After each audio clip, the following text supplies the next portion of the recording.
नमस्कार, मैं मनीष शर्मा, न्यूज 21 देख रहे हैं आप। यूपी बुलेटिन में आप सभी का स्वागत है। खबरों की शुरुआत करेंगे। खबर आ रही है हल्द्वानी से। नैनीताल जिले में भारी बारिश की चेतावनी के बीच प्रशासन अलर्ट मोड पर है। मौसम विभाग के अलर्ट मोड के बाद स्कूलों में अवकाश घोषित किया गया है। प्रशासन ने गधेरों, नालों के किनारे रहने वाले लोगों को नोटिस जारी कर सुरक्षित स्थानों पर रहने की सलाह दी है। तहसीलदार कुलदीप पांडे ने कहा कि अचानक जल स्तर बढ़ने से खतरा हो सकता है और सभी विभागों और राहत बचाव टीमों को सतर्क रहने के निर्देश दिए गए हैं। लोगों से अपील की गई है कि बारिश के दौरान अनावश्यक बाहर ना निकले और किसी भी आपात स्थिति की सूचना तुरंत प्रशासन को दे। हल्द्वानी से विनोद कुमार अग्रवाल की रिपोर्ट देख रहे हैं। मानसून को लेके हमारी पूरी तैयारियां हैं। लगातार जो हमारे इक्विपमेंट्स वगैरह हैं उन सबके खोल के उनको सब कुछ देख लिया गया है। साथ ही कहते हैं हमारे QRT ग्रुप्स बनाए गए हैं। जैसे ही हमको जिला आपदा से कोई सूचना प्राप्त होती है कि वो यहाँ पर रेड अलर्ट है या तत्काल 2-3 घंटे में बरसात काफ़ी होने की संभावना है, तो वो मैसेजेस हमारे द्वारा ग्रुप्स में शेयर करते हुए QRT ग्रुप्स में साझा किया जाता है। इसके अतिरिक्त ऐसे संवेदनशील क्षेत्र जहाँ पर कुछ लोग नदी किनारे बसे हुए हैं, तो इन सबको चिन्हीकरण करते हुए इन सबको नोटिस भी दिया गया और अवगत कराया गया कि बरसात के टाइम में आप लोग वहाँ से हट जाएं। साथ ही उन सबका नाम, मोबाइल नंबर सूची हमने अपने कंट्रोल रूम में भी दी है और आपदा कंट्रोल रूम में भी दिया हुआ है। जैसे ही अगर ऐसी कोई सूचना, सबसे पहले उन सबको सूचित किया जाता है, उन सबको वहाँ से हटाया जाता है। इसके अतिरिक्त हमारे जगह जगह पे हमारे द्वारा रिलीफ सेंटर चिन्हित किए गए। आपदा की स्थिति में यदि कोई ऐसी स्थिति बनती है कि किसी को हमको वहाँ से हटाना पड़े या कहीं रात्रि को उनको रुकवाना पड़े, तो रिलीफ सेंटर में उनको रुकवाया जाएगा। हमारे 150 के आसपास ये नोटिस हो गए हैं। मानसून को लेकर हमारी हल्द्वानी ब्लॉक कार्यालय सभागार में सेवा, सुशासन और समर्पण पखवाड़े के तहत बहुउद्देशीय शिविर आयोजित किया गया। शिविर में 105 शिकायत दर्ज हुई, जिनमें से 86 का मौके पर ही समाधान किया गया। साथ ही 390 लोगों को विभिन्न जन कल्याणकारी योजनाओं का लाभ मिला। सांसद अजय भट्ट ने महिलाओं के सशक्तिकरण और लखपति दीदी योजना की सराहना की। अधिकारियों ने सड़क, पेयजल, अतिक्रमण, बिजली और जल भराव जैसी समस्याओं के शीघ्र समाधान का आश्वासन दिया। जिलाधिकारी ने कहा कि शिविरों का उद्देश्य अंतिम व्यक्ति तक सरकारी योजनाओं का लाभ और समस्याओं का त्वरित निस्तारण पहुंचाना है। हल्द्वानी से विनोद कुमार अग्रवाल की रिपोर्ट देख रहे हैं।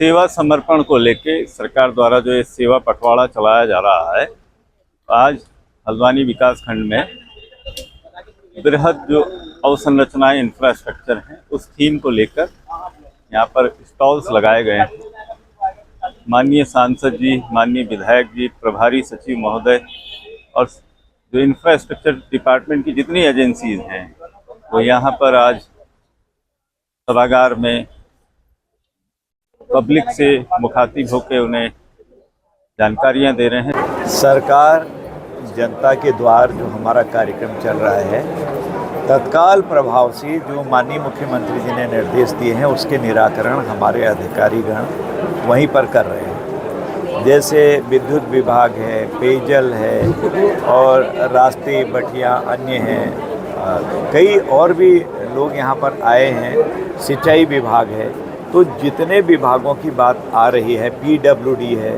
कनेक्टिविटी है, PMGSY वाले हैं, जितने भी विभाग यहाँ पर आ रहे हैं, उनसे संबंधित जो यहाँ पर मांगें आ रही हैं, लोग उठा रहे हैं, तो उनके तत्काल निराकरण करने की कोशिश की जा रही है और बहुत सारे कार्य तत्काल हो जा रहे हैं। कुछ हल्द्वानी में स्मार्ट बिजली मीटरों के विरोध में पूर्व मेयर प्रत्याशी ललित जोशी के नेतृत्व में सैकड़ों लोगों ने प्रदर्शन कर SDM कार्यालय के माध्यम से सरकार को ज्ञापन सौंपा। प्रदर्शनकारियों का आरोप है कि स्मार्ट मीटर लगने के बाद बिजली बिलों में भारी बढ़ोतरी हुई है, जिससे उपभोक्ताओं पर आर्थिक बोझ बढ़ रहा है। उन्होंने स्मार्ट मीटर की योजना की निष्पक्ष जाँच और बढ़े हुए बिलों पर रोक लगाने की मांग की है। ललित जोशी ने चेतावनी दी कि समाधान नहीं होने पर आंदोलन और तेज किया जाएगा। प्रशासन ने ज्ञापन लेकर उचित स्तर पर कार्रवाई का आश्वासन दिया है। हल्द्वानी से विनोद कुमार अग्रवाल की रिपोर्ट देख रहे हैं।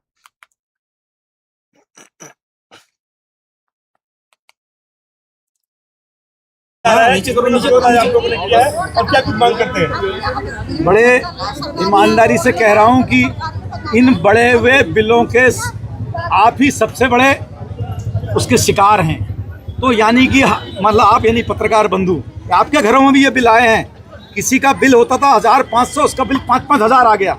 मेरी नज़र में ये सुगठित और संगठित तरीके से ये डकैती है। स्मार्ट मीटर लूट मीटर के तौर पर तब्दील हो चुका है। जनता परेशान है।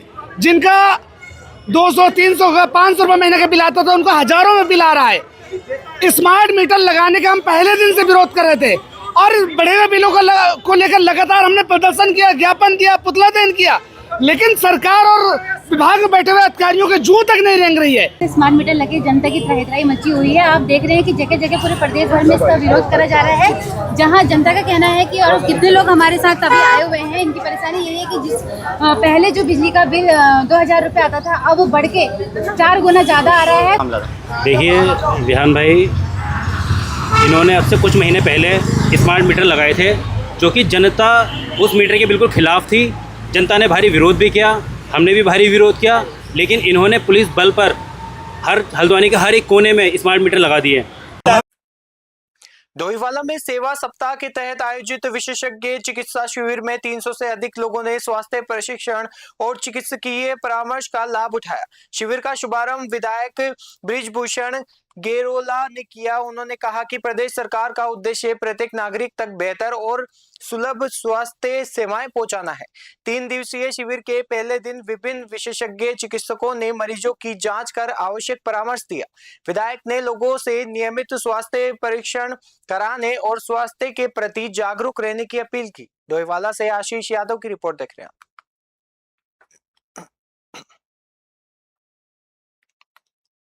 सेवा सप्ताह सेवा पखवाड़े के तहत 3 दिन का आज हमारे गवर्नमेंट हॉस्पिटल डोईवाला में ये चिकित्सा शिविर यहाँ पर लगा है। तो यहाँ पर इस शिविर में जितने भी हमारे यहाँ पर जो पेशेंट्स हैं वो सब लोग आए हैं, आम आदमी आया है और उनका यहाँ पर टेस्ट उसका परीक्षण हो रहा है। तो ये 3 दिन का शिविर है और ये ऐसा पूरे प्रदेश में हो रहा है और हमारी विधानसभा में भी ये आज इसका आयोजन हुआ है। मुख्य चिकित्सा अधिकारी भी यहाँ पर, सीएमओ भी यहाँ पर आए थे और चेयरमैन साहब और सभी हमारे संगठन के सभी वरिष्ठ कार्यकर्ता भी थे। तो यहाँ पर आज हमें लगता है कि जब हम सुबह हम वहाँ पे आए थे, लगभग 300 के लगभग 350 लोगों ने अपना वहाँ पर रजिस्ट्रेशन करवा दिया था। और हमारी सरकार का यही है कि अधिक से अधिक लोगों को स्वास्थ्य सेवाएं उपलब्ध हो सके। सेवा सप्ताह सेवा पखवाड़े के तहत 3 दिन का आज हमारे गवर्नमेंट हॉस्पिटल डोईवाला में ये चिकित्सा शिविर यहाँ पर लगा है।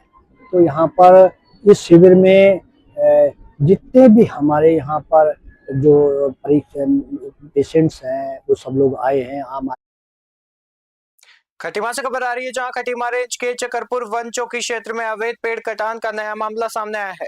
स्थानीय लोगों का दावा है कि मौके पर 4 पेड़ों के कटान के साक्ष्य मिले हैं, जबकि वन विभाग ने केवल 2 पेड़ों के कटान की जानकारी दी है। आरोप है कि लकड़ी के हटाने और टूट जलाकर सबूत मिटाने की कोशिश की गई। वहीं एसडीओ संचिता वर्मा का कहना है कि 2 सूखे और गिरे पेड़ों का कटान हुआ था, जिनकी लकड़ी सुरक्षित रखी गई है। मामले को लेकर निष्पक्ष जांच और दोषियों पर कार्रवाई की मांग उठ रही है। खटीमा से अशोक सरकार की रिपोर्ट देख रहे हैं।